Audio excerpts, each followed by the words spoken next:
Hello, আশা করি সকলেই ভালো আছেন।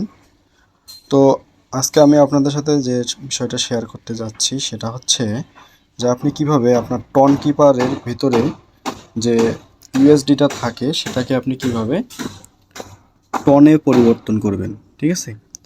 অর্থাৎ ডলার থেকে টন কয়েনে চেঞ্জ করে নেবেন। তো আমি আমার টন ওয়ালেটটাকে ওপেন করে নিচ্ছি। টন ওয়ালেটটাকে ওপেন করার পরে আমাদের যেটা করতে হবে সেটা হচ্ছে আমরা এই ইউএসডিটিতে ক্লিক করে দিব। হ্যাঁ, তো আমার এখানে 5 ইউএসডিটি রয়েছে। তো আমি এখান থেকে যেটা করব সেটা হচ্ছে এই যে দেখুন এখানে 3টা অপশন রয়েছে।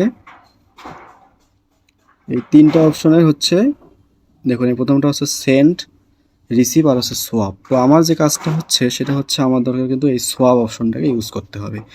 তো আমি কি করব এখন, আমি এই সোয়াপ অপশনে যাব। সোয়াপ অপশনে গিয়ে দেখুন আমার এখানে কিন্তু অটোমেটিক ইউএসডিটি এবং টন সিলেক্ট করা আছে। আপনাদের যদি অন্য কিছু থাকে আপনারা সেটাকে টনে সিলেক্ট করে নেবেন। হ্যাঁ, সিলেক্ট করে নেবেন। নেওয়ার পরে আপনার হচ্ছে যে এখানে ব্যালেন্স ইউএসডিটি যে ব্যালেন্সটা থাকবে সেটা দেখাবে। আপনি আপনার এখানে যত করতে চান, যদি আপনি বলেন যে আমি $1 থেকে টন করব সেটা করতে পারেন, যদি বলেন যে আমি পুরোটাকেই টন করব সেটাও করতে পারেন। হ্যাঁ, তো আমি এখানে কী করতেছি, আমি এখানে ম্যাক্স আমি $5 থেকে পুরোটাকেই হচ্ছে যে টনে চেঞ্জ করতে চাচ্ছি। আমি এখন যেটা করব সেটা হচ্ছে জাস্ট আমার এটা সিলেক্ট করা হয়ে গেছে।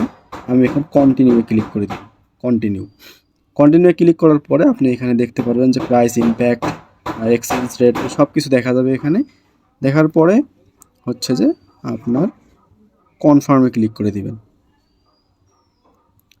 কনফার্মে ক্লিক করার পরে দেখেন এখানে বলতিছে যে আমার এখানে কিন্তু হচ্ছে যে কি নাই, আমার এখানে ওই টন যে এক্সচেঞ্জ ফিটা নিবে, ঠিক আছে, সেই এক্সচেঞ্জ ফিটা কিন্তু এখানে পর্যাপ্ত পরিমাণ নয়। আমি যদি আপনাকে দেখাই, এখানে এক্সচেঞ্জ ফিটা লাগবে হচ্ছে আপনার 0.25 টন, ঠিক আছে, 0.25 টন। তার মানে হচ্ছে